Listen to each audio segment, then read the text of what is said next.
Welcome, everybody, to a new edition of UFO Man Live. My name is Tim, or UFO Man. My co host for tonight is Rob Heatherly. You all know him. So please welcome Rob to the show. Rob, say hi. Hey, glad to be Okay. here. You may need to turn up your mic a little bit, Rob. Also, we have a very special guest tonight. He's returning for his, I would say, second interview Second. here on the channel. The second interview, yeah. And the last time we had him on, we weren't able to concentrate on him specifically. So we thought we'd bring him back and make it all about David Altman. So, everyone out there, please welcome David Altman.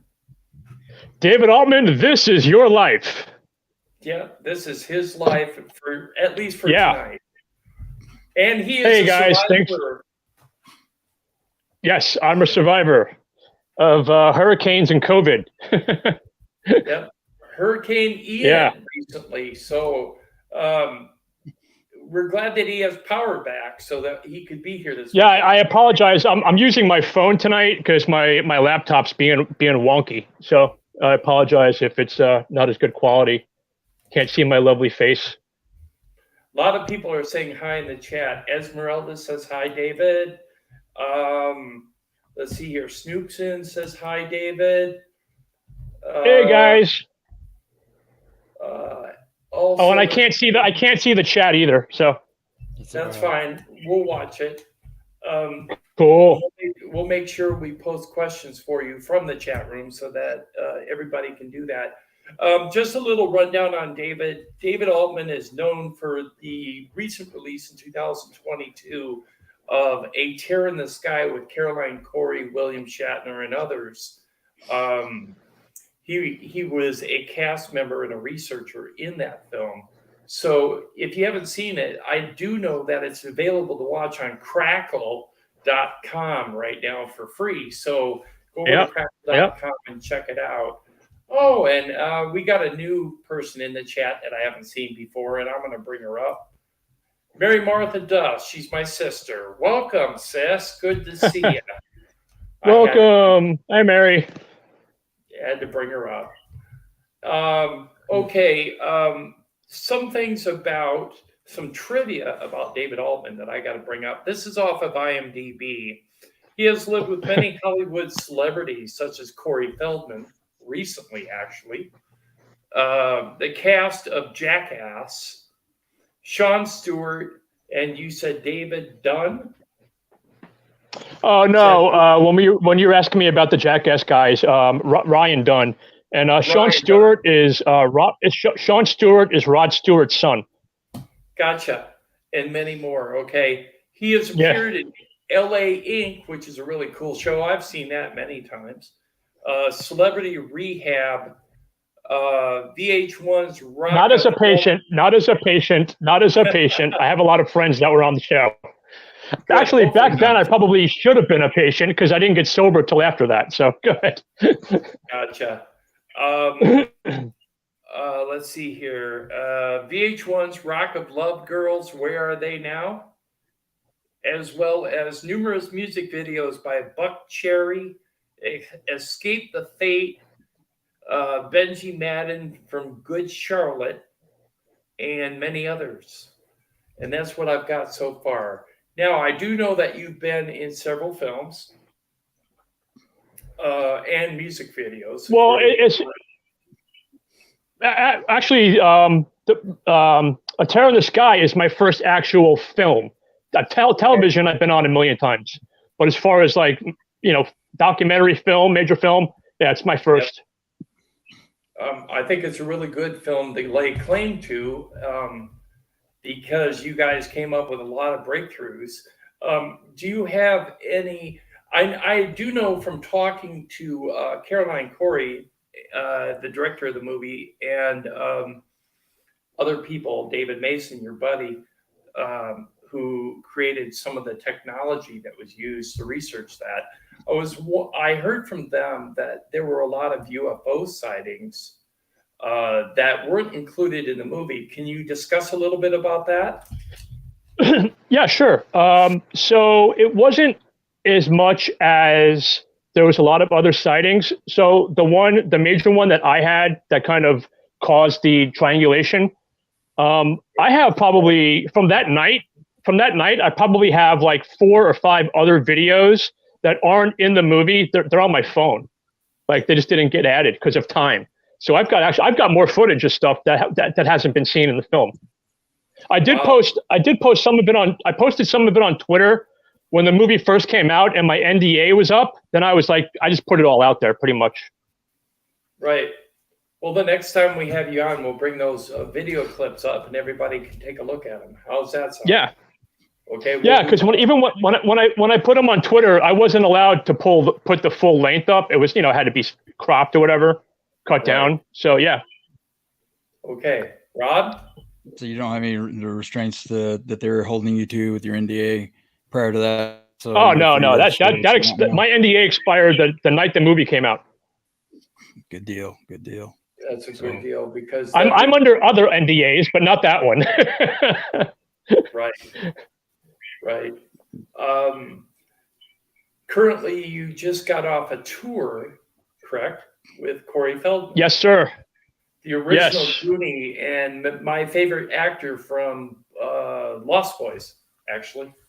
Liked him in Lost Boys. Yeah, we ran into some of the cast on the tour. We ran into Jason Patrick from Lost Boys. He came out. And Kerry Green, who played the redheaded cutie Andy from Goonies, came out too. That's cool. So here's a picture of David Altman and Corey Feldman. And what did you say about this? You said you're a brother from a different mother? Oh, it's my brother from another mother. Yeah, there you go. I've known Corey over 20 years. Yeah. And here's Corey on stage during his tour. Making memories.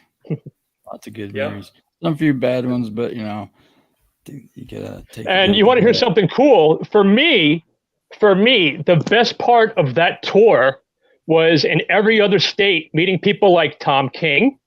Tom King came out. I remember him. UFO Jane came out. Right. And her husband. Danny Silva came out. And Mike Boyle and his wife Joyce came out.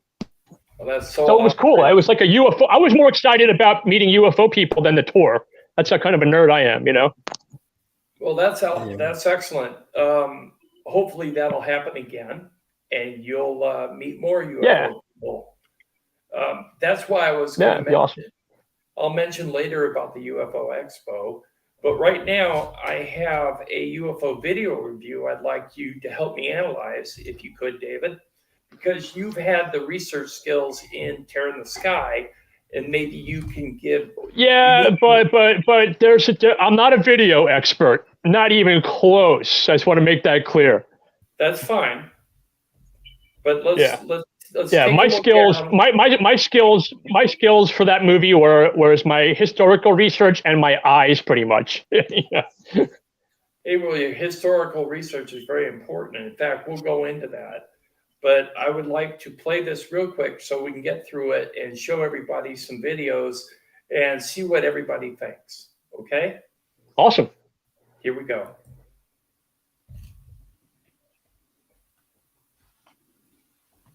Hey guys, it's UFO Man. Here's an unknown object with alternating strobe lights on the top of the vehicle over Monterrey, Mexico. Now, I checked into this to see if this was on top of a building, but it's not. There's no building. A mountain. There's no mountain there either. Nope.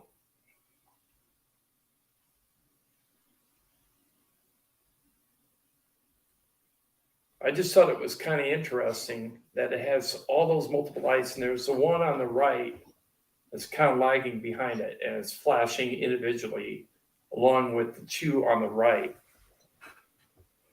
I've never seen anything like that, so I really don't know what that is. Let me check. I gotta check something real quick here. Hang on. Are they two different type videos where one's flashing and one's high up in the air? Nope, it's I can't the trust same my one. eyes. they're pretty messed up. So Let's see if I can go back a little bit on it, so you can see it again. I remember one from a All few I years did ago that was looked like, loop it so you could see it constantly up close. And here's the original footage of it being above Monterey, Mexico. You can see the strobes, and then these are just close-ups of the vehicle with different filters, if it is a vehicle. I mean, honestly, I feel the same way I feel about a lot of videos. Like, I don't know what it is, man. You know, Yeah, I know that's what why it's I not. said- Guys, it's UFO Man. Here's a All right, clip. that's why I said, what was that? I have no idea either. Yeah. Let's move Well, I on. mean, any of them. You know what I mean? Right. It's all Yeah, speculation. it's- We have no clue. yeah. But Yeah. they're All right, go ahead. Here we go. UFO Man, here's a clip coming out of Santiago, Chile, dated September 18th, 2022, of an object dropping out of the sky and then moving frame right. Now That's this pretty was crazy. This was caught with a standing camera, meaning he put a tripod out on his deck, and it was motion sensor, so it was moving on its own, tracking the object. So he Wow. left. That's like Tom And he- King. Yeah, and he sorted through his footage, and this is what he captured. So I thought it was very intriguing. I mean, that's pretty crazy because of the way it changes direction. Like, if Yes. it didn't change direction, I could be like, it's a meteor or something. You know what I mean? Like, Right. or whatever. Play it again. That's- Play it over again. Let me see. Okay, sure. Hold on. Okay, here we go.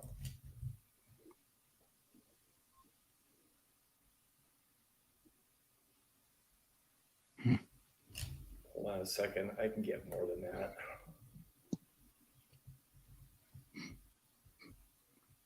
Go Chile, dated September 18th, 2022, of an object dropping out of the sky and then moving frame right. And I did it in several different colored filters so you could see it as best you could, as much as you can. Because it's Wow. sometimes That's crazy. difficult. I'll have to show that one to Mason. Yeah. what could cause this?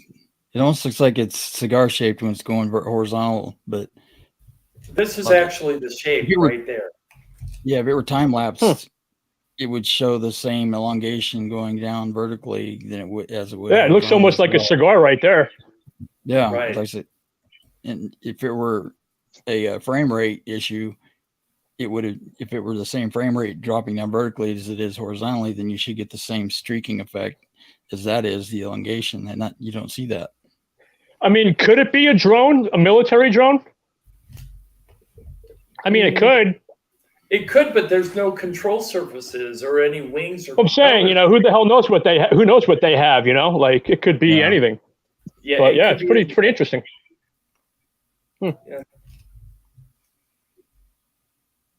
Wow. Here is an image that was photographed over the Creux de Van on September 18th, 2018. But released recently, photographed by a Swiss witness at 4:09 in the afternoon, and he claimed he never saw this. The only time they found it was when they were going through their images, and they thought it was a cloud, and they zoomed in on it, and this is what they got. Now on Google Earth, I was going to show you what the Creux de Van is, and I think it's in France. It's cavern. Or gouge in the ground. And this guy was sitting on the edge taking photographs. Right there where the power line is. And he saw it over the tip of the cavern. Now, the witness was walking the mountains and took a photo and captured it, but he didn't know he had it. The other thing I was going to say is That happens a lot. Yeah. They checked with flight managers and official sources in the area to see if there are any balloons or planes flying around. exotic technology and the sort. And they said no. Wow. Yeah, I don't know. So it's interesting. Hot top looking. It's a what's it? Yeah, it's a what's it? Yeah. I'll just stop it right there for a minute. I mean, it looks like a friggin' Adamski saucer, you know, like. Almost. It almost looks like. I mean, well, what I mean is, it looks like you know the typical Billy Meyer, George Adamski classic saucer. Right. Yeah. Or a hat. There's something down below it hanging down here, like a small appendage. I see that. And maybe it's one of those Nazi UFOs, and that's a 50 cal. You never know. It could be.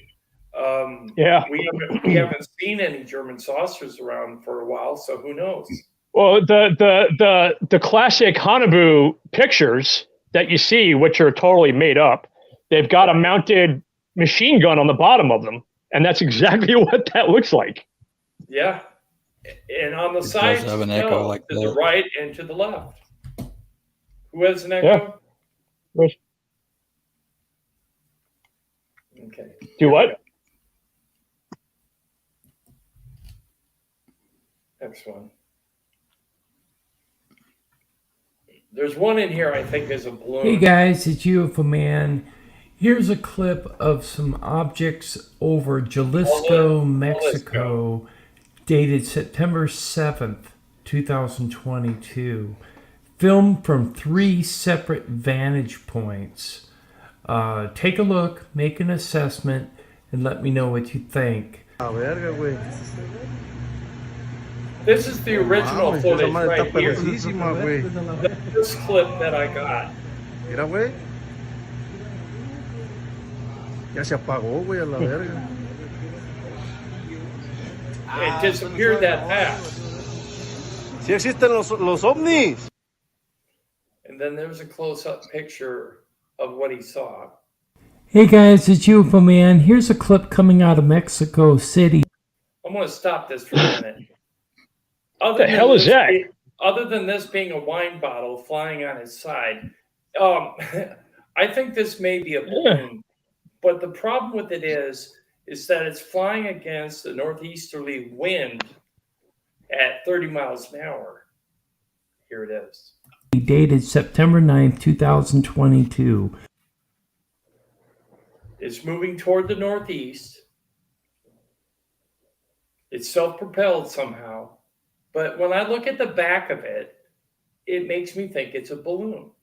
Now, I know, Rob, at one time you thought this was a fish. Well, I thought it was a bird when in the still. I thought it was a bird in the still photograph because it looked like I could make out the beak. Yeah. And it looked Well, like it looks like a puffer fish. But it's not. Like a puffer fish, yeah. Yeah. Yeah.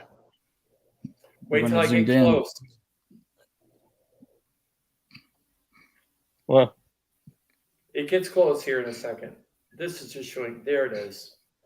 wow. You see, that's why I thought it was a bird because it almost looks like a sparrow at the top right beak and the wings in the down position. But That is crazy looking. My problem is, how did they get so close to film it?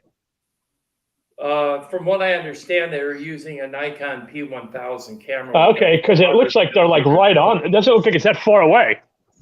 Yeah, there's just not enough. There's not enough data there. You know what I mean? Like, right. Just can't. Yeah, it's another what's it? It's cool looking. And when you have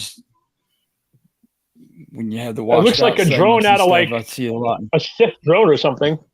Right. Hey guys, it's UFO Man. Here's a clip of 2 static objects. Currently, you're seeing a blow up of one of the 2 objects, so you can get a better look at it. Coming up are a couple still images of this object. Here is some footage of the 2 objects together. This is the best footage from the original clip that will be coming up shortly. Okay, I want to say something about this. These objects are not moving. It's the cameraman. So these objects stayed put in one spot for 40 minutes. Okay? They did not move. There was a wind. There were multiple witnesses, no sound. Does he film them taking off? He didn't stay for the full 40-minute segment. See, That really that's the bothered only. me. Yeah, because I mean, I see things out back of my house sometimes, and because I live right by Cape Canaveral, and also like there's a couple times I've been out there and I've seen like lights in the sky stationary, and then I'll go back in the house to get my phone, come back and they're gone. And all I want to do is be able to, because if I could film them taking off, I'll get a better idea of what they are.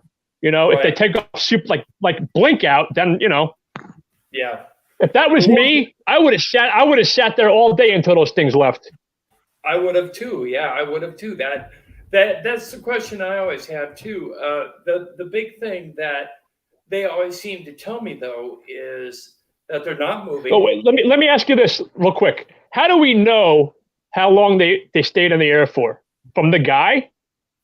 I only know it from the guy. Yeah, I have to take his word. So as far as we know, they could be balloons that the guy put up there, and he's just telling us that they've been up there for. Right. We do not know. Right. Okay. Want to be clear on that. But if they are balloons, then why are they static?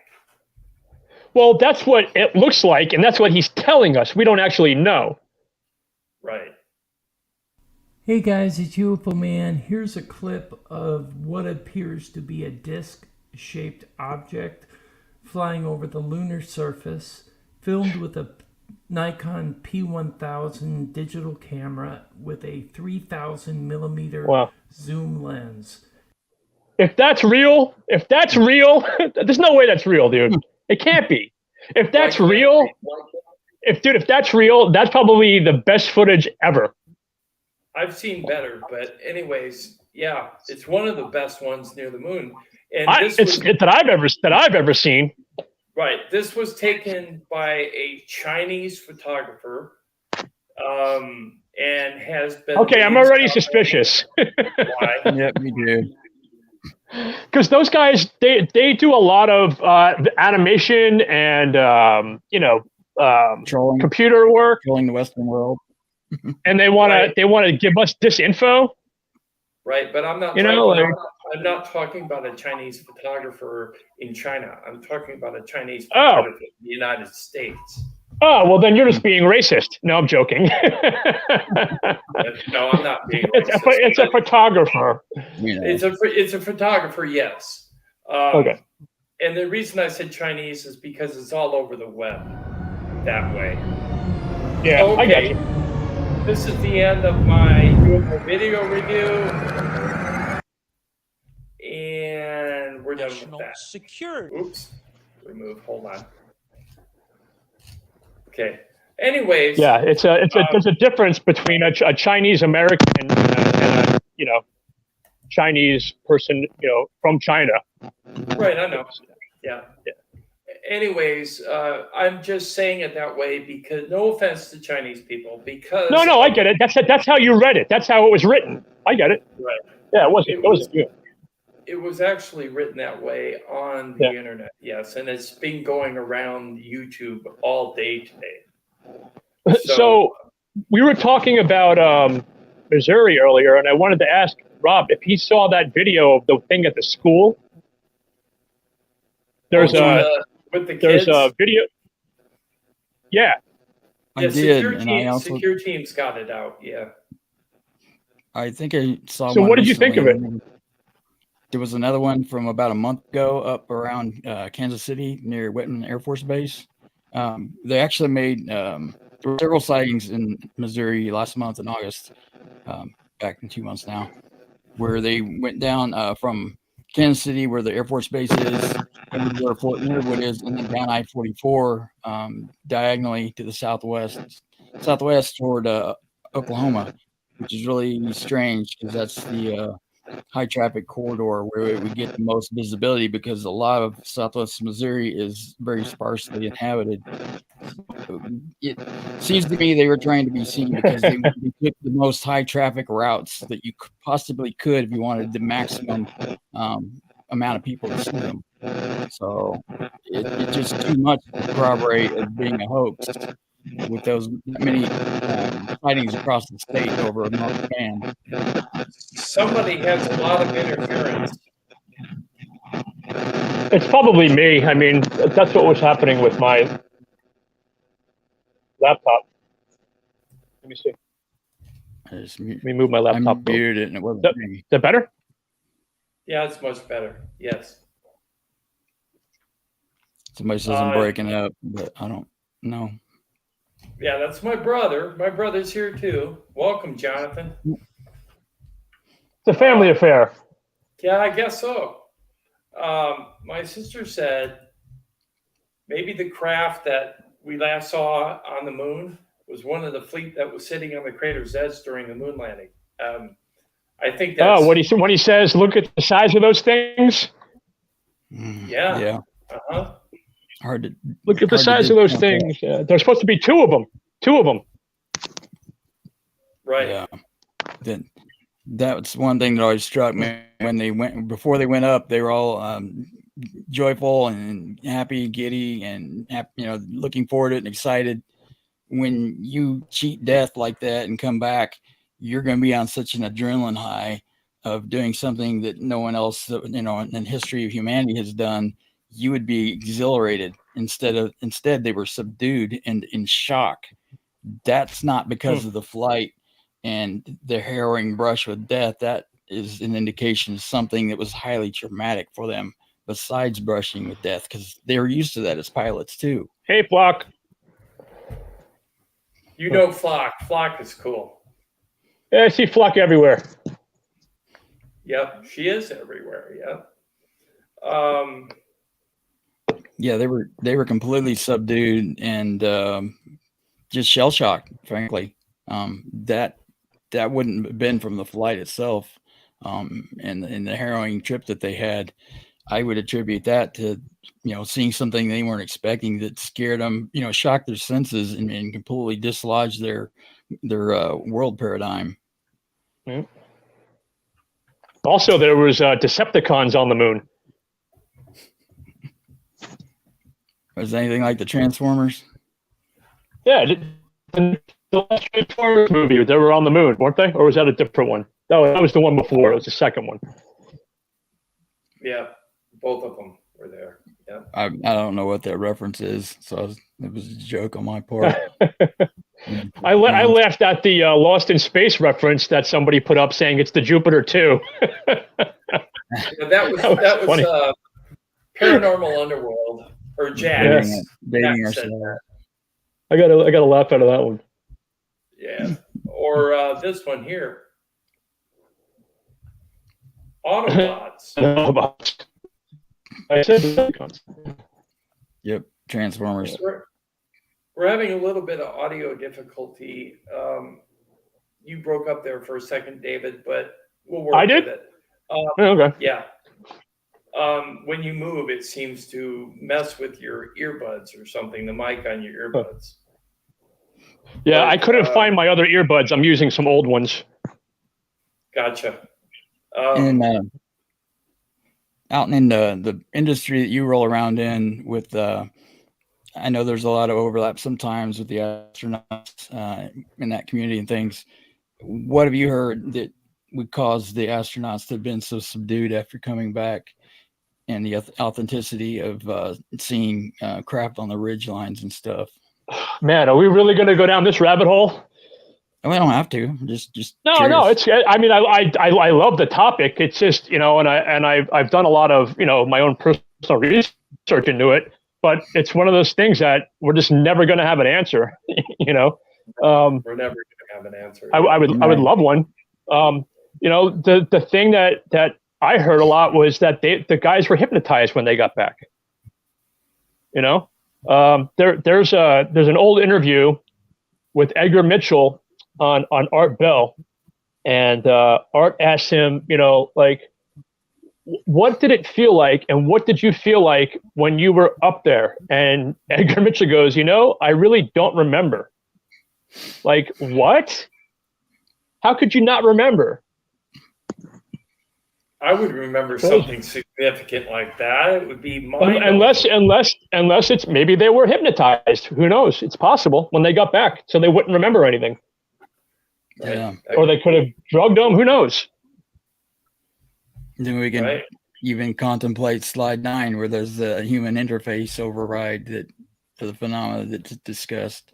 There's just so many implications, like you say. We'll never know we may learn part of what we're encountering, but we'll never know the full story. But, right. We need to look nonetheless and ascertain what we can.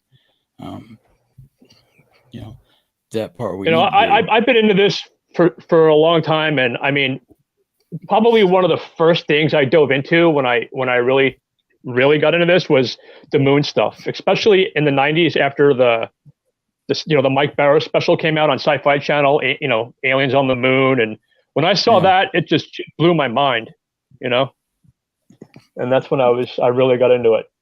So it's safe to say you don't think that they faked the moon landing then, right? No. Yeah, I don't think so. Or it could have been that they did one.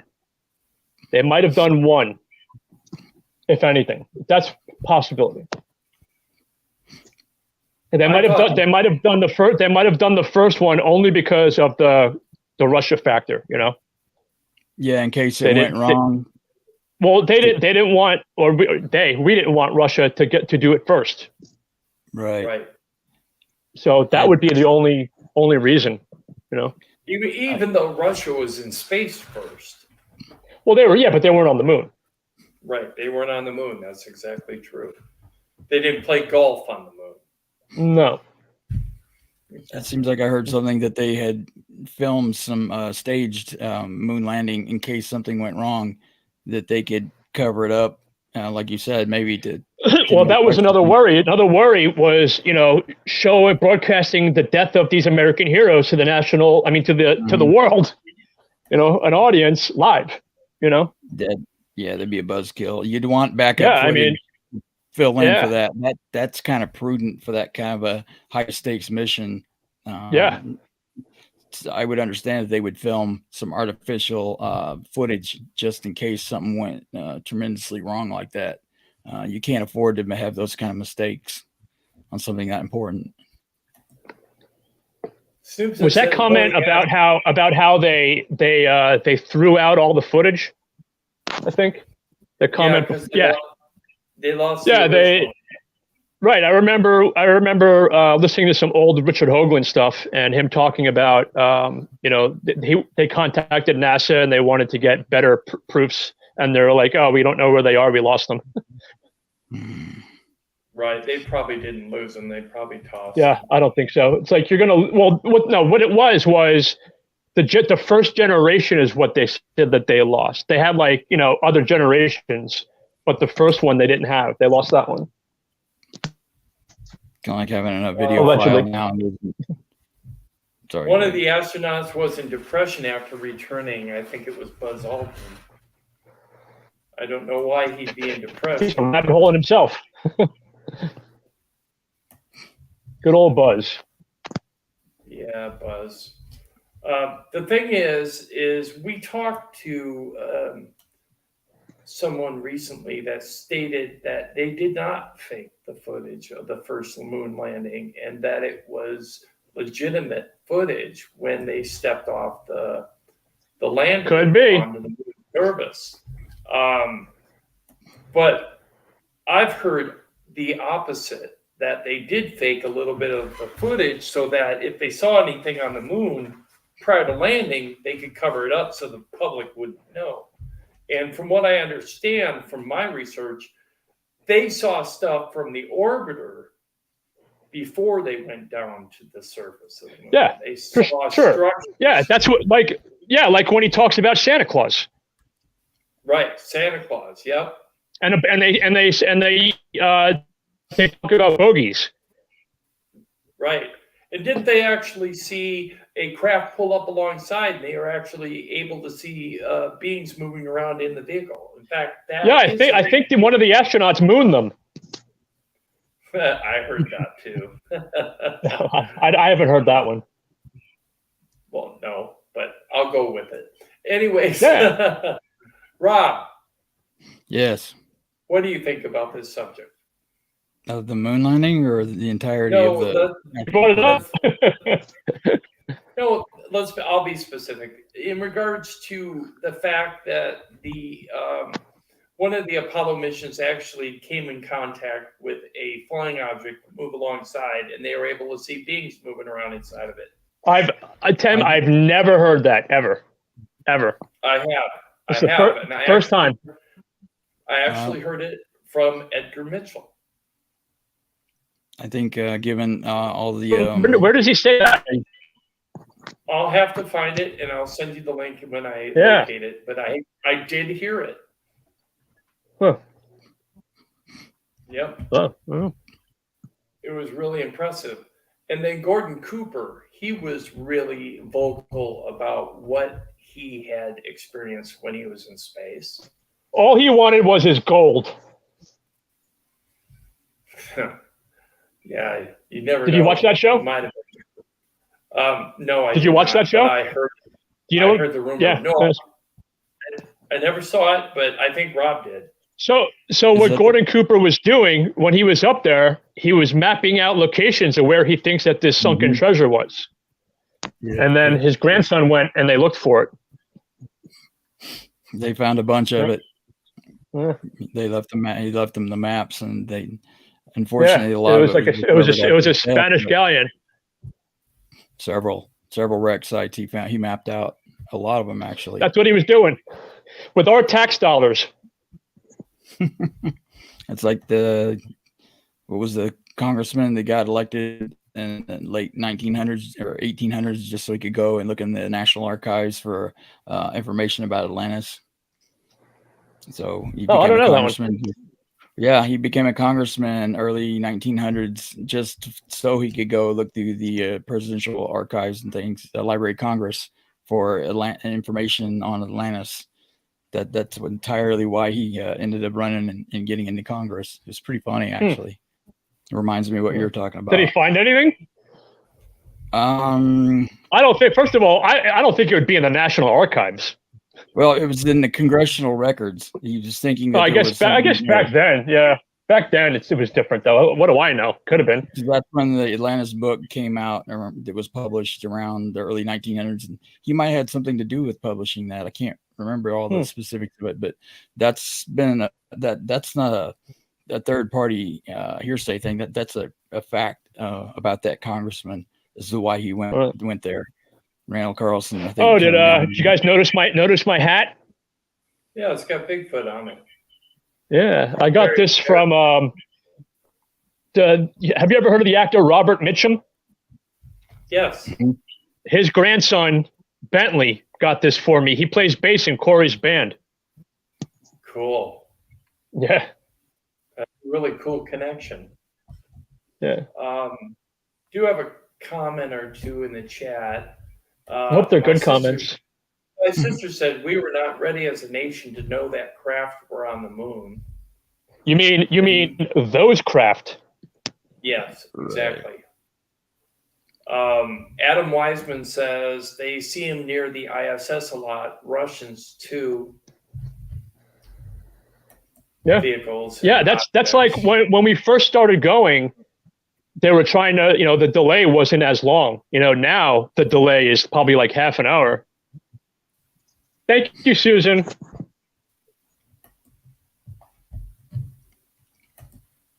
Yeah, they don't like streaming live when inconvenient things cross the screen that people. Yeah. They don't want people to see. I remember there was that one guy. I think is it Tom King that knows him? Somebody that I talked to knows this guy who was one of the people that figured out how to record all the NASA footage from the shuttle missions. Yeah, Tom King would know that. They used to broadcast, all that stuff live on the NASA channel. They don't anymore.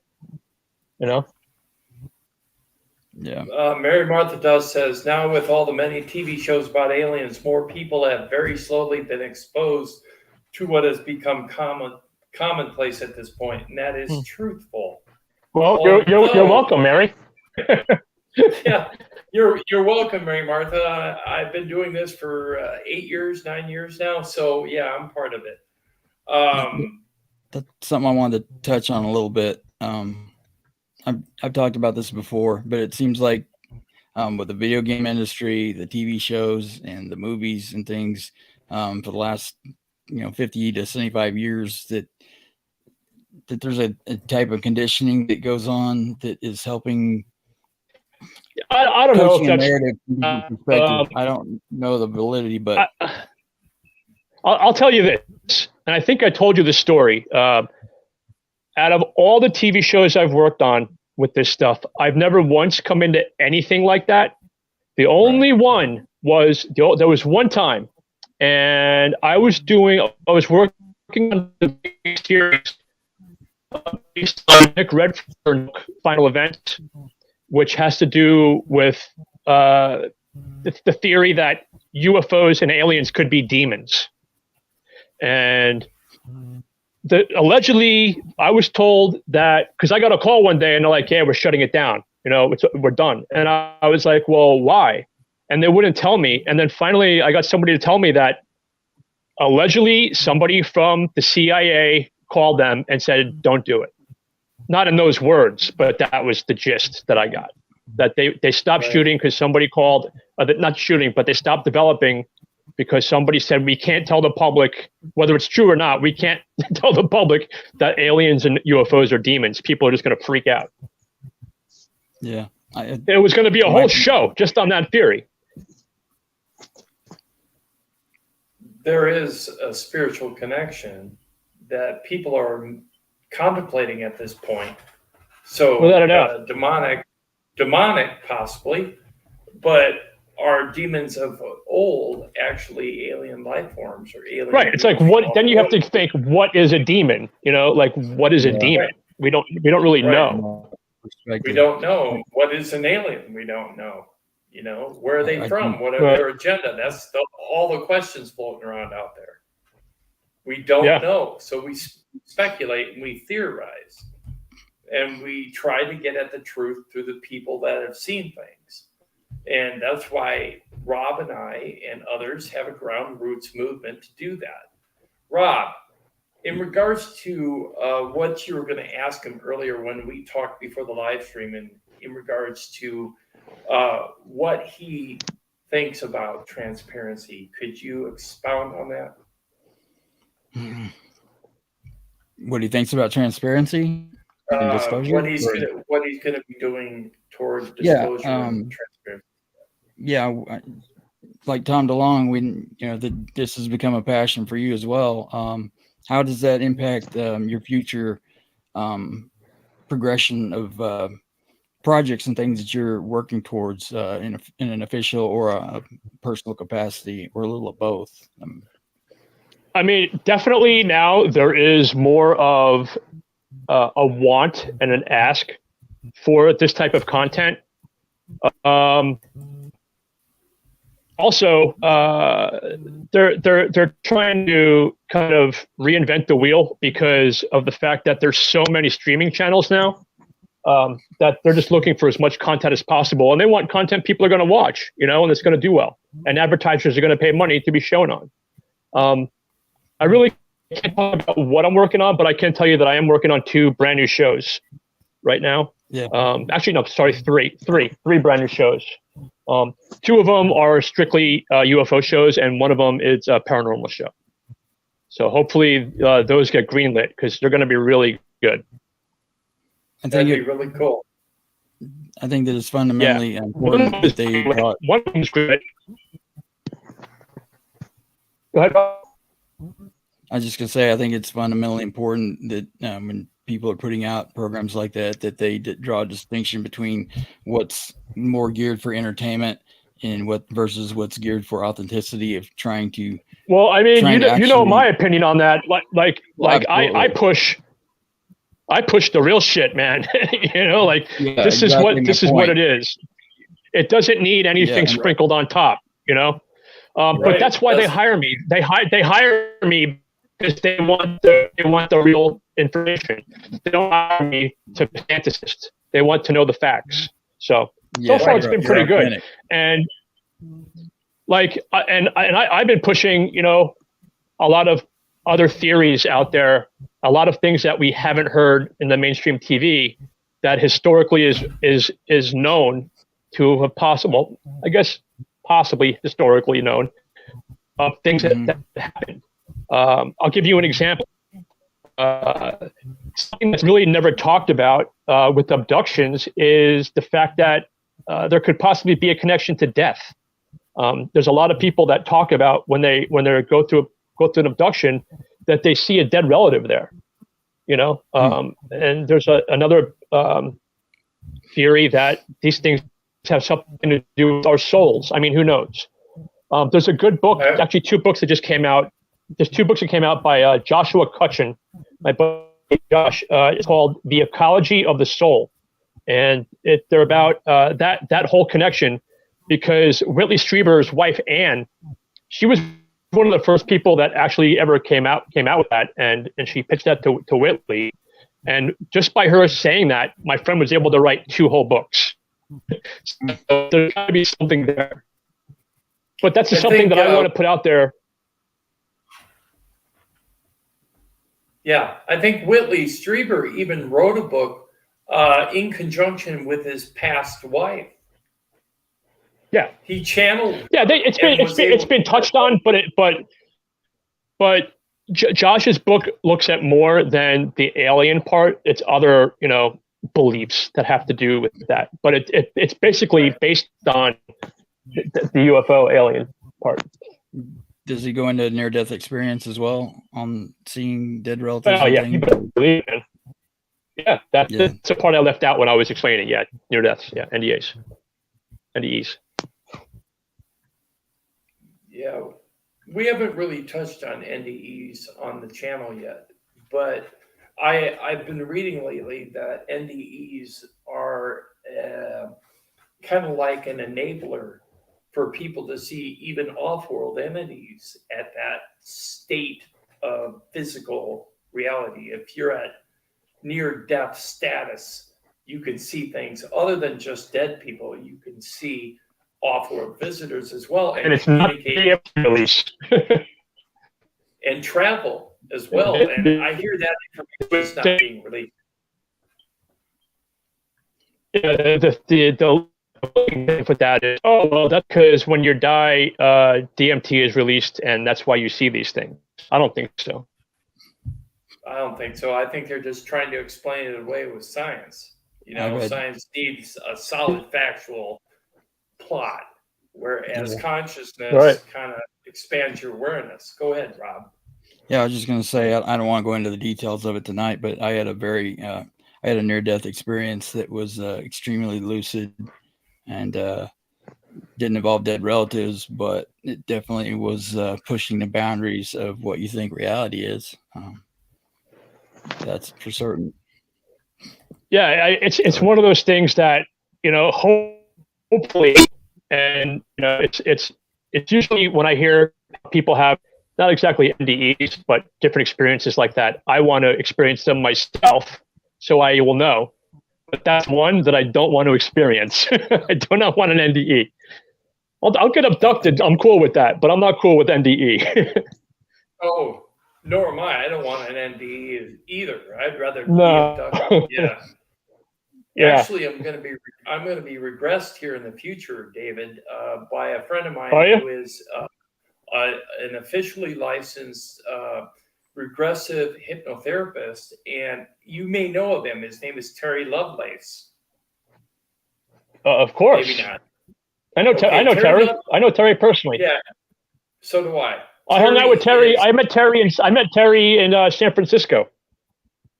Terry is super cool. He's going to regress me because I've had significant signs of possible abduction.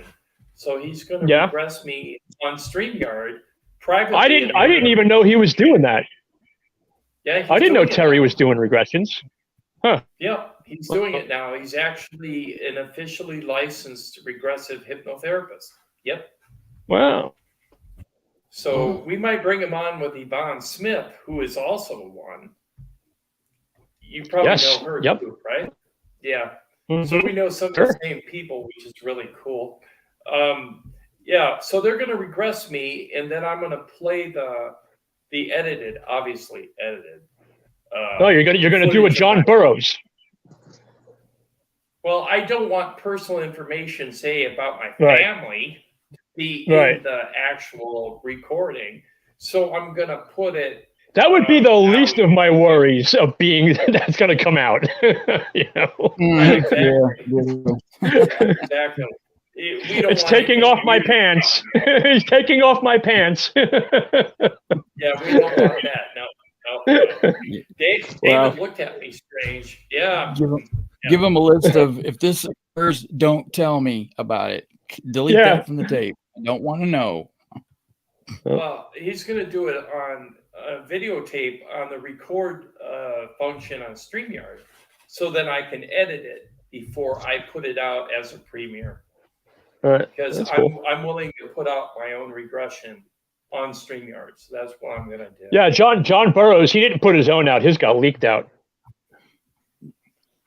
You're a braver Yeah, man. I don't than have I don't have a problem with putting out my regression tapes. And the reason why I don't have a problem with it, people need to know.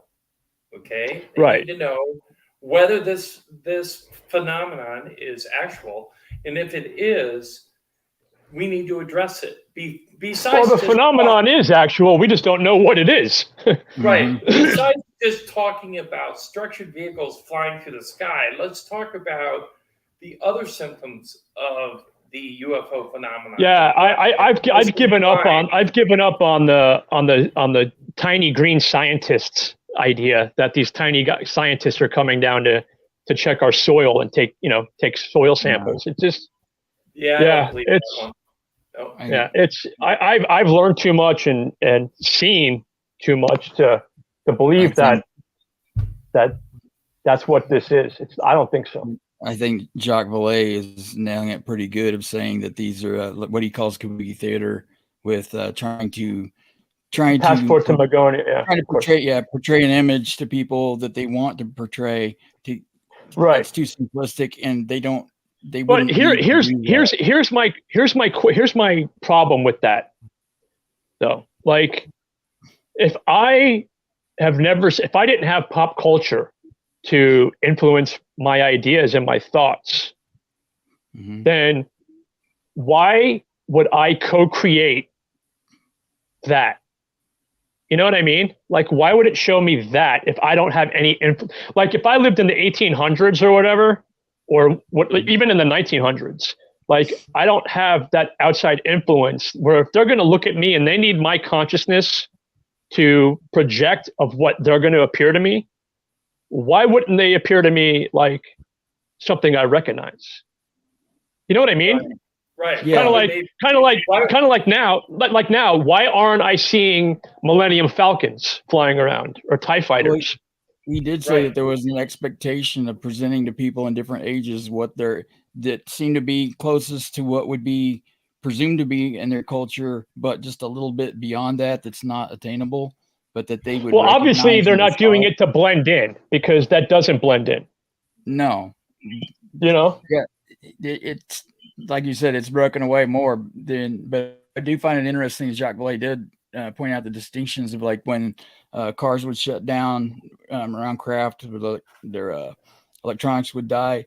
That he's pinpointed a few different artifacts of the phenomena that came out in media, and then after that, within a year or two, then that was added into the pantheon of experiences merging into them. The only thing that kind of reinforces it in a positive way, it's how every century and every few years, what we see, it's evolving. Like in the 1800s, it was the wooden airships. And then, as we got more advanced in our culture, whatever we were looking at was appearing to us more. Like, we had like we were talking about earlier with the Adamski ships, And you have you have the classic saucers, then we have the triangles, and then we had this and that, and now we have these orbs. It's like as the farther we go in our technology, it seems that what we're seeing is also evolving, just a little bit further from where we are, right? About 20%. So it's I don't know, man. I gotta say though, the reason why I got into ufology was looking for craft that I saw that no one else has seen so far as I know in all my research. Okay, they were rectangular in shape with rounded corners, and they were on fire like a living fire within the confines of the shape. Yeah, that blows my mind too. There's so many reportings of like intelligently controlled fireballs. It's like, what the hell is that about? Like, is your ship on fire all the time? It's just, I don't know. Wonder. Yeah, some type of. I'm getting frustrated just thinking about it now and talking about it. Yeah, and I saw six of them in a horizontal line too. So we're kind of like in a military maneuver, They are all equally spaced, and they moved as a group. And then one broke off and came back, and then they shot off toward the southeast about 80 miles away because we could see a pinprick. And they were down by Spring Valley, and they were some guy in his backyard with an old Sony Handycam filmed them. Wow! And got them on the news. What was that? Before I forget, Tim, what was that question that came up about the movie? They wanted to know if you discovered any portals, and if not, let's see here. Comparable to Skinwalker. Here it is. When making the film Terror in the Sky, did you find portals as we found on Skinwalker Ranch, and did you experience unusual temperatures? Okay, so I'm not a scientist. I can only tell you, what was explained to me about what was seen out there and all that. If he's referring to, or they're referring to, the anomaly from our movie, if they comparing that to that in a way, maybe. But we didn't. The readings that we got, they don't tell us portal. You know what I mean? Like I know what they're talking about from the ranch when they did that episode and they were seeing the portals. What we did out there was different. We can only take readings of gamma, radio, microwave, so forth. We didn't have the equipment that would detect the portal. We weren't looking for portals. Those guys were looking for portals. If we went back there again, definitely would bring something better to try and detect that, because now we know it's there. Right, the Terror in the Sky. If that makes sense, yeah. The one that opened up and closed so fast that one of the researchers on your team said that it would have had to be 800 to 900 mile an hour winds to close that up that fast. Yeah, and I guess they reached out to the government and some of the guys, some of the scientists, and they tried to say, hey, were you guys experimenting with anything this day and all that, and they got back no. But it's not like they're going to tell us, yeah, we were trying out our new HARP device, Was there at any time a account of how many craft they're perceived and what you guys call the Terror in the Sky, of how many, if there was a number that could be counted? Yeah, so you're talking about on the anomaly itself, there was like those little dots that looked like something's coming out. Yeah, are they ships? We don't know. They could be. Did they get a count on how many? Right. I know what you mean. No. I don't think anybody's there, because I think they would be really hard to count because it's so fast. I mean, maybe you could pause it, but I don't think you would ever get an exact count. Try. Good idea. I saw an ancient hermetic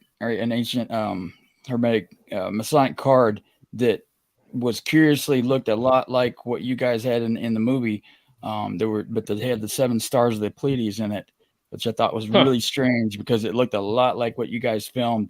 I'll get you a copy of that picture. Yeah, I'd like to see that. Mind. That's what's going to be so awesome when we go out to do the next movie. It's now that we've done the first one, the next one we're going to know, what to bring, what not to bring, because we're going to have a better idea of what we, what to do there on the last one. So we'll definitely, Dave will have some new inventions he's working on. And so it's going to be a lot. If you think the first one was good, wait till the second one, I hope you guys can catch those objects that were falling from the sky and hitting the water and going back up from the water again. That would be really good. Yeah. And you won't. Yep, we still don't know what that was, like it's crazy. But and not to mention, we still have so much data that we haven't released that hasn't even been looked at yet. The guys released a little bit at SCU, but right now we still have data. We've got hours and days of data. We could end up, I mean, knock on wood, it would be awesome. I might get a phone call tomorrow that goes, dude, you're never going to believe what else we caught. It's possible. Yeah. Right. That'd be very cool if that happens. I do know and it's been over a year. In regards to that footage of the things dropping from the sky, wasn't it Kevin Day from the Princeton who said that he saw it on radar?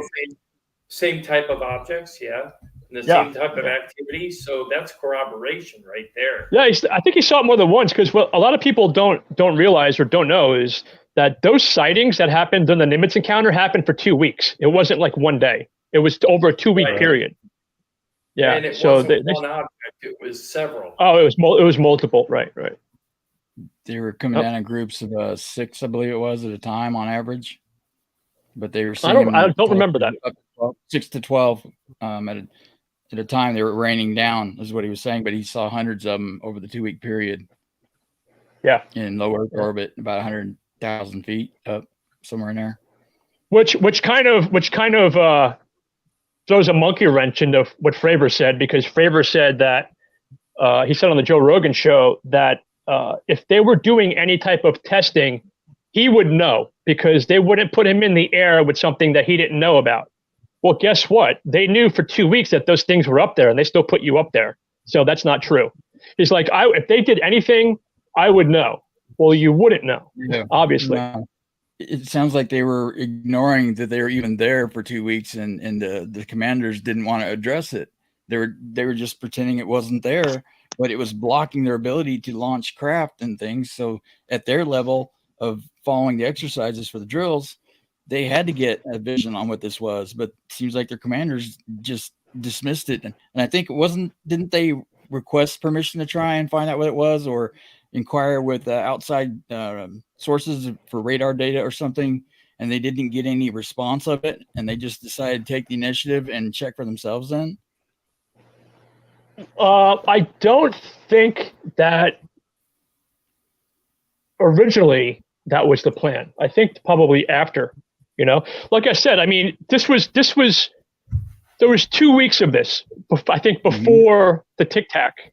So they knew what was going on, but then it's like, but then Fravor says, no, I would have known. So there's so many, everybody's got different, it's almost like a carpet.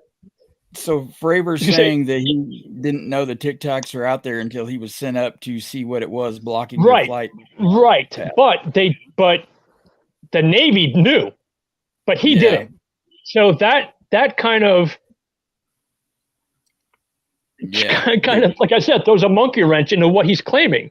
It's like anything up there, I would know, but no, you didn't. They didn't he tell wasn't you. Told, because exactly, they didn't tell him. Right. And that's the thing that bothers me about the disconnect between the Air Force and the Navy.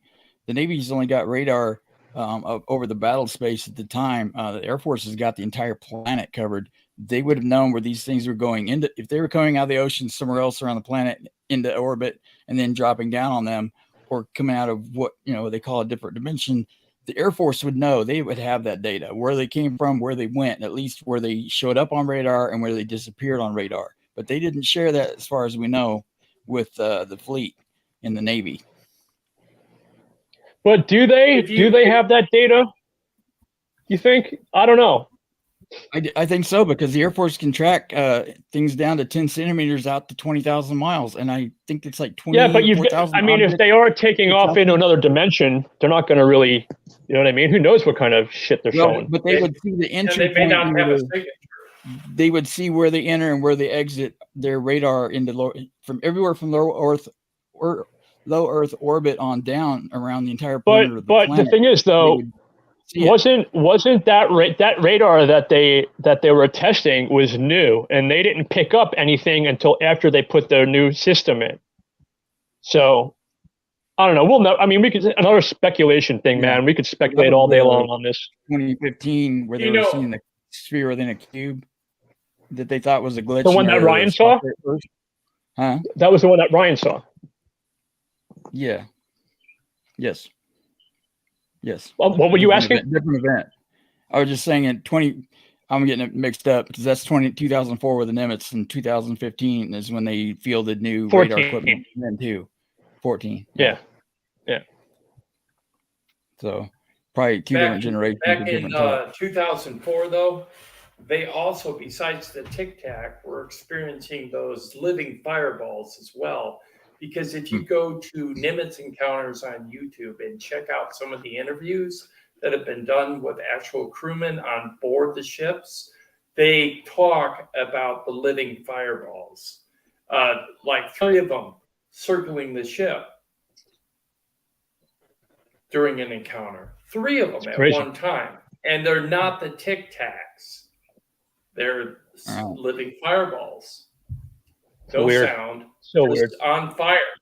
So there are other craft being sighted at the time of the Nimitz encounter. Well, I mean, dude, I mean, as much as happened in the historical,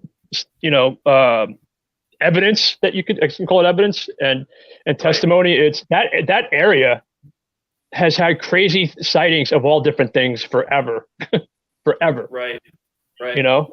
Which when I was doing my research for the movie, I found a lot of it, a lot of newspaper articles and talking to people that, and I mean, just here's an example. One report was above Catalina Island was out of nowhere, a green door opened up, illuminated green door above the mountain. Wow. It's like, what the hell was that? Yeah. So they've had all sorts of different, from the green doors to the classic disc.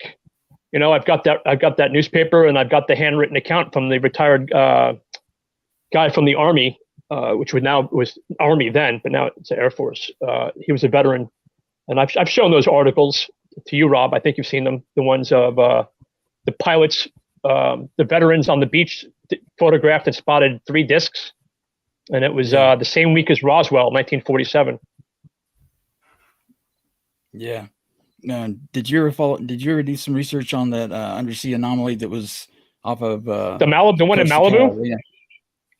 Yeah, the one. The one in Malibu, or the one that Kit Green talks about?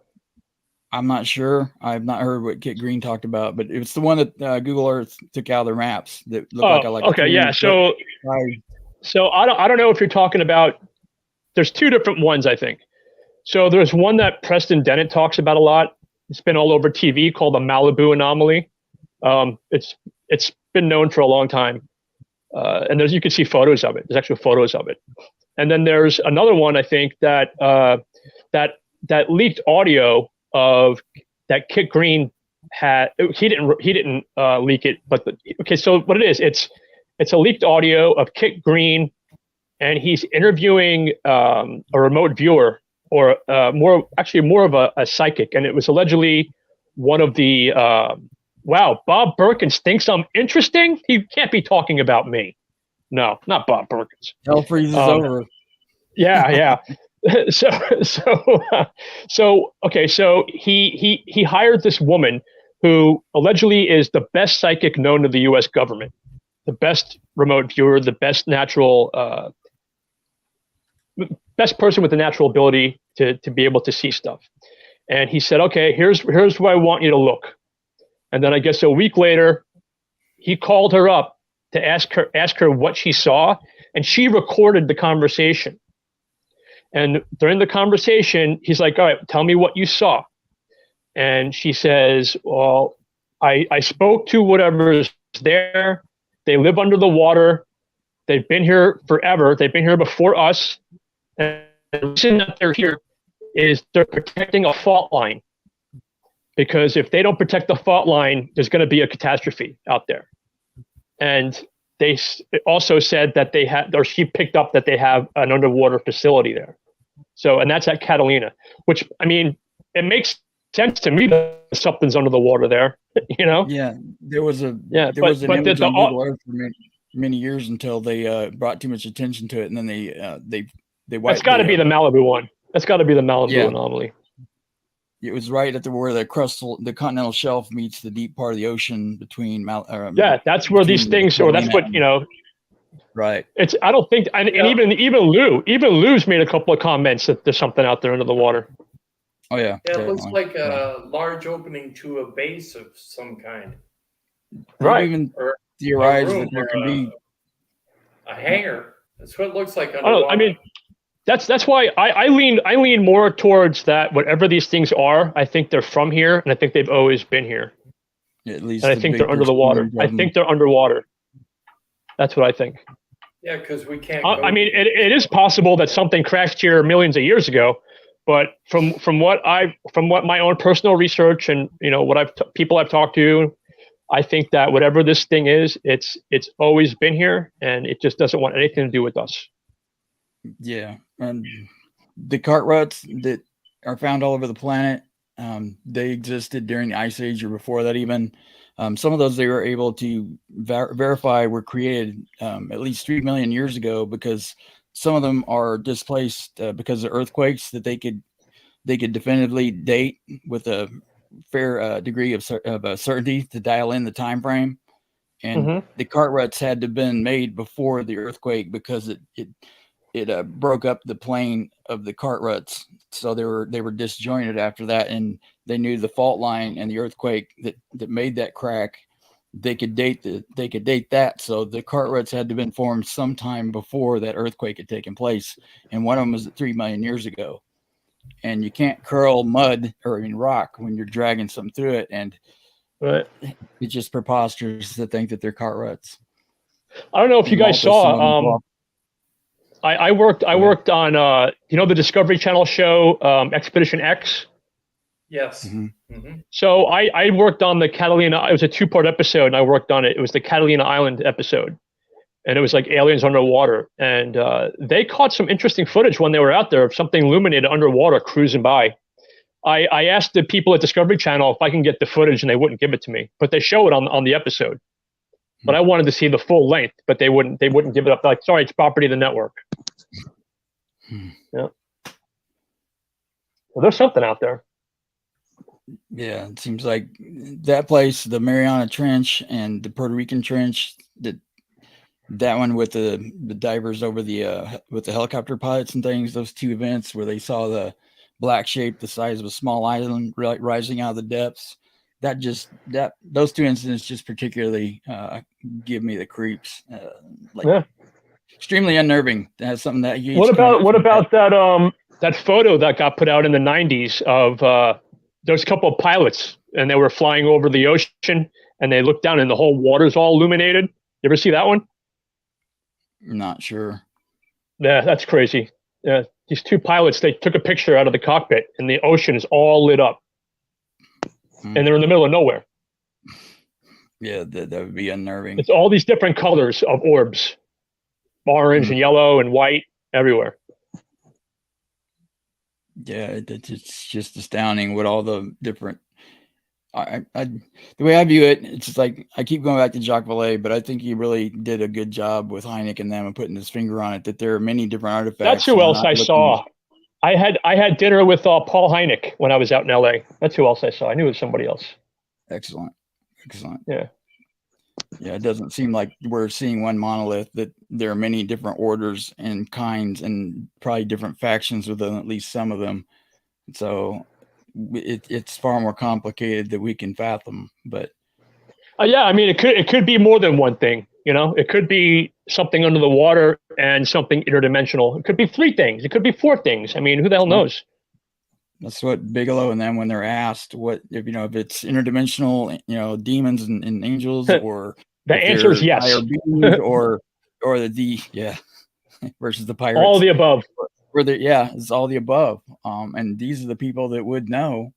And the breakaway earlier humans, there's clear indications in ancient history of paleo contact by a humanoid advanced race that were not the main body of what we consider primitive. What are you talking about? Like some advanced being talking to a Neanderthal?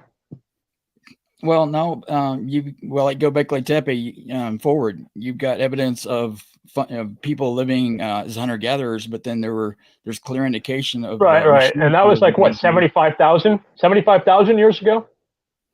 Göbekli Tepe is 12,000 years ago. But where am I getting 75 from? I don't know. About 75 to 80,000 years ago was the near extinction event that took us. No, there was something else I recently heard. I was listening to some old something with Graham Hancock, and he was talking about something. I thought it was Tepe. It's not. Gunung Padang, it goes back about 36,000 years, but I'm not really sure they dated any human artifacts older than that, definitively, that would be something civilizational of a gathering, that progressed beyond hunter-gatherer. And then it's like, where do the giants fit in? It's like, what the hell's with that? It's crazy. Yeah, I heard somebody the other day reading from early 1900s book of one of the somebody like with the Smithsonian or something writing artifacts, where they were interviewing the Native American chiefs and things to find out some of the mounds that were out east. They talked about finding dinosaur bones. I think of the William Mammoth and things that they talked about, that the Indians attested that there were humans that had killed them that were on the same scale as those beasts that were dead, and that they wouldn't touch them because they were sacred and taboo and don't mess with them. So yeah, and then, not to mention that not only do you find giants in these mounds, but you find little people skeletons, moon-eyed people, and then the together. Peoria Mountains up north, the Pedro, North Carolina, Ohio, Mississippi. Yeah, the prior mountains, they go back 500-600 years easily. Of well, I mean, whenever it was, they obviously, it had to be during, I would think, the Bronze Age, because that's what they find in all these mounts is bronze. And I'm sorry, not bronze, copper. There was a copper mine in the Great Lakes area about 10,000 BC or so that was in full swing, that they found copper from that clear into the Mediterranean from that specific mine. So there was global trade going on when they weren't even supposed to know of each other's kind. Oh, yeah. I mean, the Phoenicians were not the first, I don't think. What, did we lose Tim? I don't know. Yeah, he's sometimes his computer needs to reboot. But there's evidence of the Paracas people with elongated skulls. They go from the earliest find of them was 4,500 in the Black Sea region, and they migrated through the currents could take them from the Gulf down to Peru if they go and just let the stream carry them away. And then their last stand was in Paracas about 100 AD, where they were killed en masse. But there, you can track their migration through time and across the continent by the different locations. And they had really advanced masonry that they did. They didn't have the megalithic size. They had the real tight, smaller blocks, but they were really ornate and had unique styles to them. So it, like on St. Michael's Island up in Ireland, it's the same thing at Kulop, and also at Great Zimbabwe. All three sites have the exact same symbology and stone structures built into them. And the place on top of in Kulop in Peru, it's the greatest human-made earthwork ever. There's so much brick there and in infill of the top of that mountain that they have no clue how what they call primitive man was able to do that. It's just massive undertaking. So it just Crazy. there's a lot of evidence of paleo contact that people keep asking about recently. It seems like, and they need to understand that this phenomena didn't just show up in 47 when we fired off a nuclear warhead testing and rang the dinner bell. Even Jacques Vallée dates it back to 1400 BC, and he stops there because he wanted to make it believable. There's evidence that goes past that to. There's a cave painting that goes back to 40,000 BC that's like a 40-foot tall, red, bulbous-headed giant that's got warriors down at its ankles fighting with it.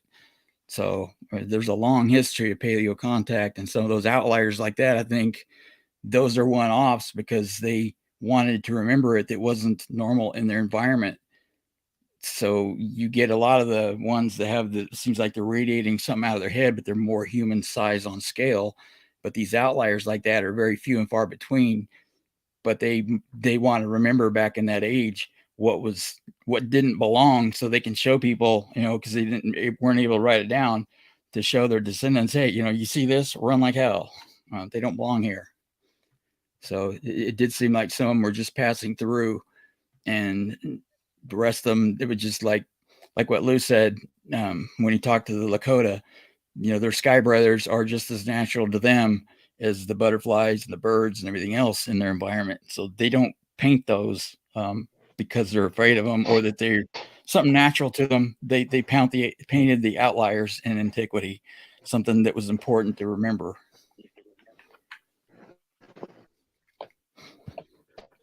There's just so much, it's too much. Yeah, that's what. So I'm trying to fix my phone here.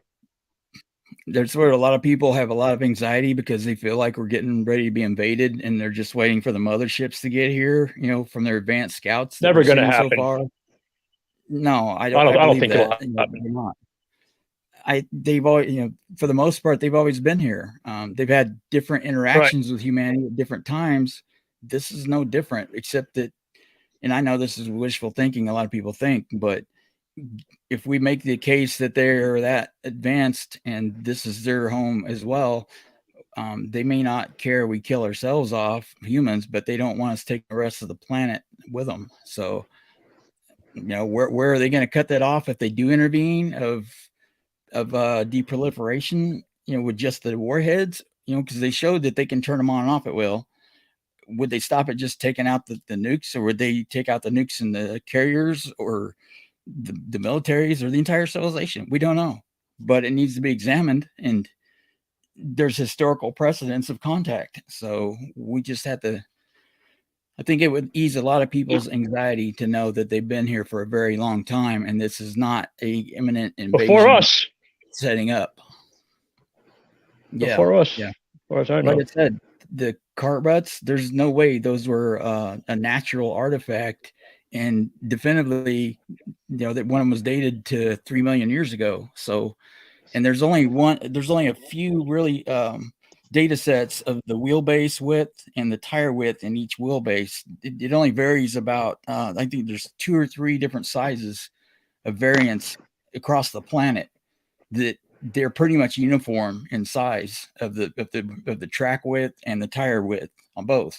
So they can tell from that they're pretty much all interrelated.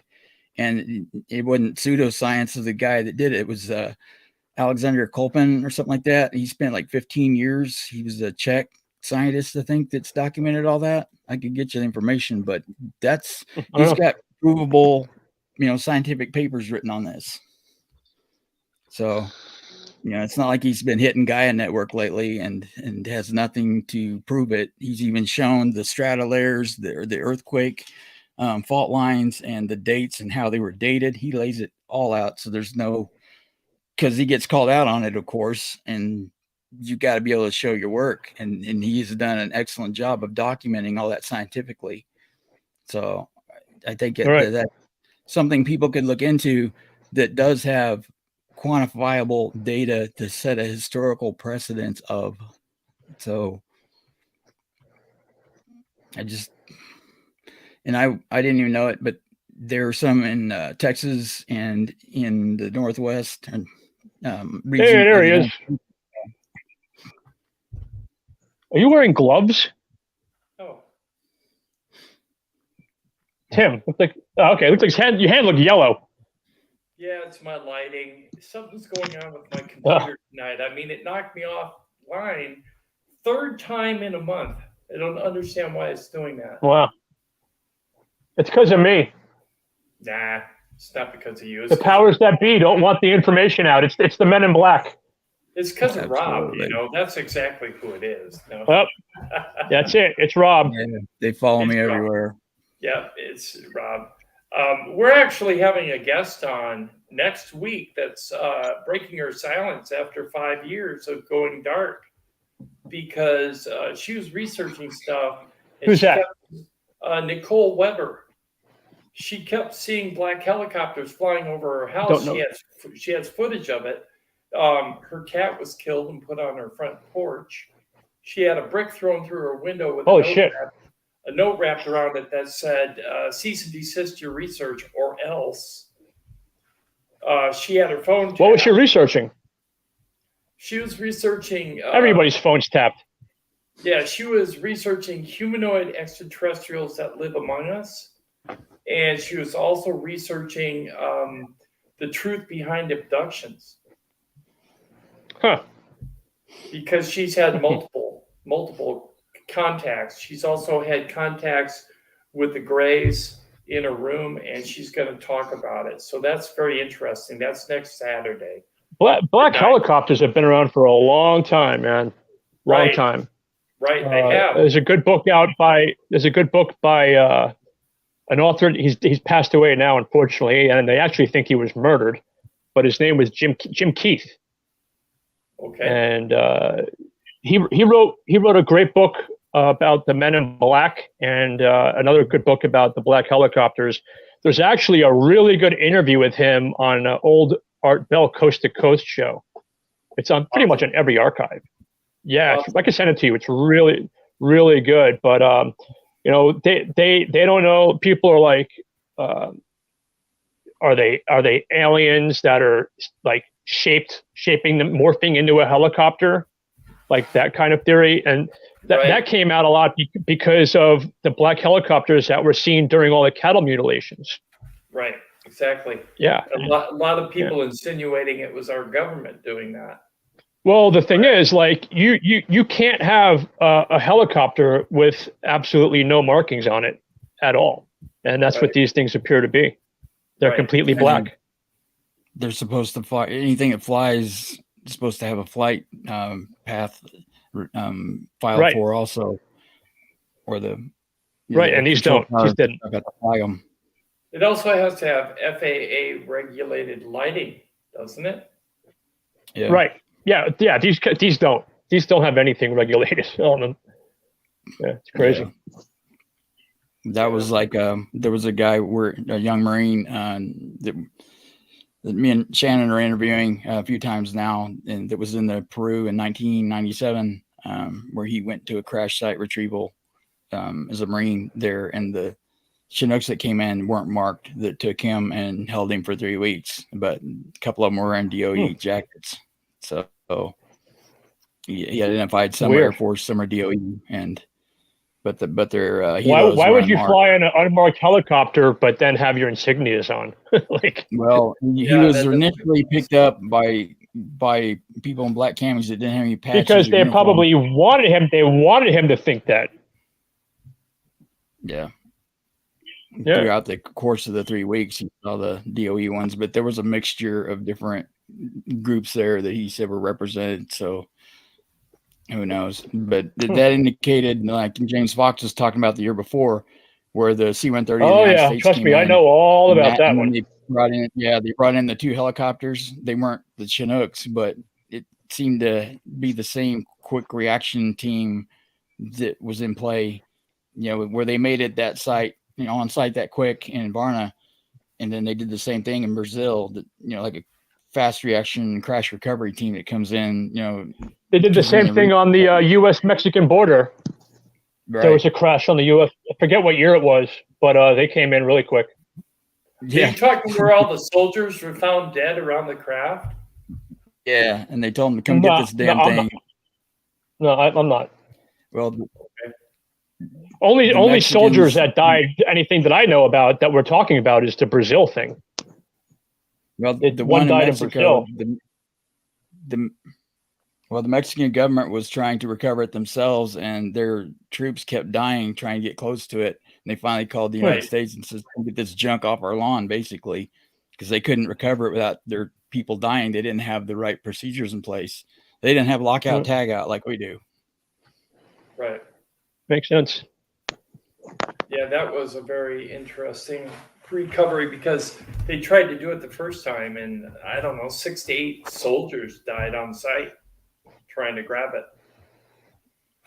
Yeah, they were trying to load it and transport, and it seems like they kept getting too close, and the radiation poisoning was getting to them. Yep. And then there's were you talking about the one about the beams that were killing the people in the hammocks, Dave, in South America?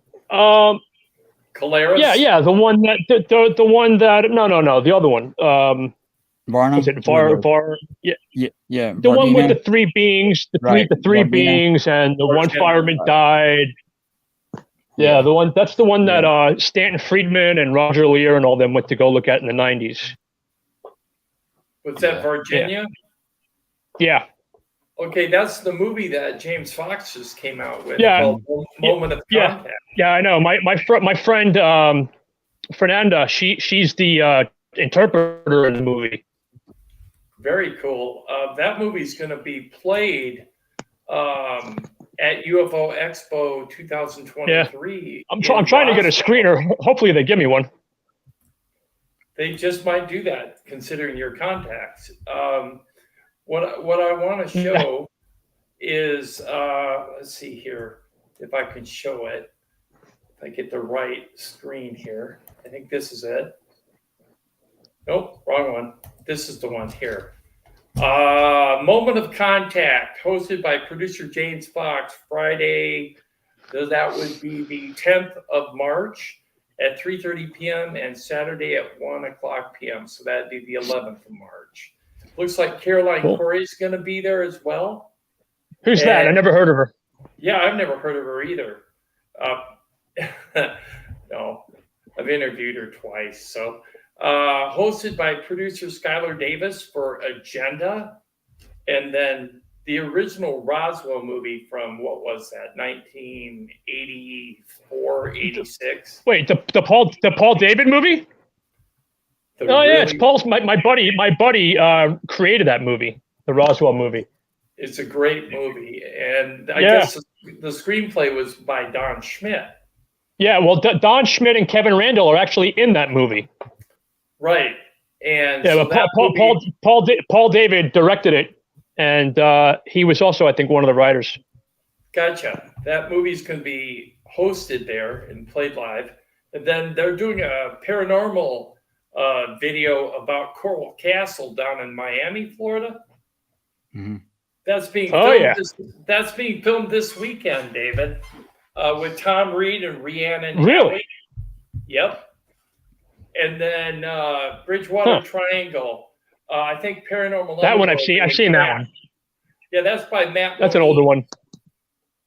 I think he's with Chris Bellagio's in that. Right, and Matt Moniz. Yep. So that's going to be at the festival. Now, the people that are going to be there are Mike Barra, of course, from Ancient Aliens, Tom Reed from the Berkshire's UFO Encounter. Never heard of him. Neither have I. Travis Walton, James Fox will be there in person, Rhiannon Alley, and Ben Hansen. And also Mark D'Antonio, Daryl Sims, Frank Renda with his R2D2 type Star Wars like bots, and a rep from the UFO Museum. And then virtually, we've got Caroline Corey, Don Schmidt, Jesse Marcel Jr. Jesse, that's my buddy. Yep, Melissa Tittle from UFO Witness, Rita King, the daughter of B.B. King, Debbie Cobble, the subject of Intruders. Let's see who else. Tyrone Vaughn, the nephew of Stevie Ray Vaughan, will be there. He also played in the Fabulous Thunderbirds, so that's pretty cool. Tracy Torme. Oh, wow, I remember those guys. Tracy Torme, the guy that worked on Fire in the Sky. Yep, Mel Torme's son. Right, and then Brittany and Ryan. Barbieri. Cool. Yeah, she's cool. I interviewed her. She's a very nice lady. Yeah, she works with Ben. What's that in the background? That's weird. And then no idea. Ancient Aliens with Ryan Spray. He'll be because that makes sense. Yeah, and then believe it or not, I'm supposed to be there as well. Interviews with UFO awesome. Man. If I'm not there, I will be represented. I was wondering why you're pushing this event so hard.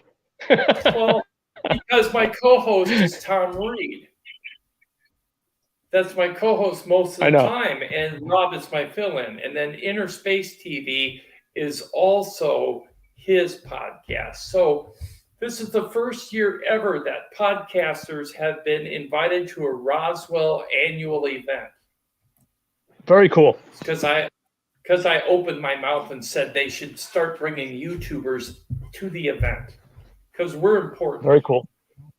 And then I agree. there's a old Stratocaster that was used by Stevie Ray Vaughan as a practice guitar and played by Tyrone Vaughan in the Fabulous Thunderbirds that was signed by a whole bunch of ufologists.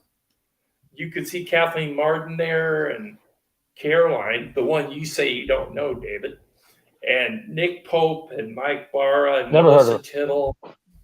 Yeah. And here's the guitar. Now that guitar is going to be raffled off. So if you buy a ticket to UFO Expo, you're entered in that raffle for that guitar.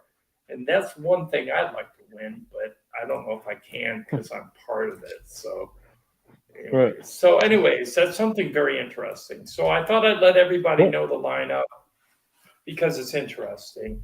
It's cool. If you want tickets, go to ufoexpo.com. Check out the information there. Awesome. Yeah. Any last words, David Altman, for this evening's chat? Thanks for being here. Thanks for having me. Yeah, you're more than welcome. I'm sorry I disappeared for about 20 minutes. Sorry, I man. think I was abducted. Okay. Rob. Awesome. Rob. Rob. I just enjoyed the conversation as always with you. Yes. Oh, there you go. Yeah, you were frozen for a minute. Yeah, you were. Yeah, I always enjoy the conversation with you. It's always good to talk with you. Definitely enjoy it every time. You too, man. Thanks. Yeah. Awesome. Anytime you guys want me, I'm here, man. Okay, we'll keep in touch with you and get to know. I might start to get to know you a little better because I don't know you that well. Rob does, but I don't. So I'm going to start doing that more and keeping in better contact with you, David. And maybe we can figure out some type of way to bring you back onto the channel and have a deeper discussion. Okay? Yeah, anytime, man. I'm always available. Okay. Well, thank you very much for coming this evening. Thank you to everybody who watched online. Thank you for everyone who participated in the chat. And from all of us on the panel, good night and good evening. We'll see you next Saturday for Nicole Weber and her interesting story as well. That'll be at 9 p.m. Eastern. So awesome. Good night, everyone. Bye, guys. Good night.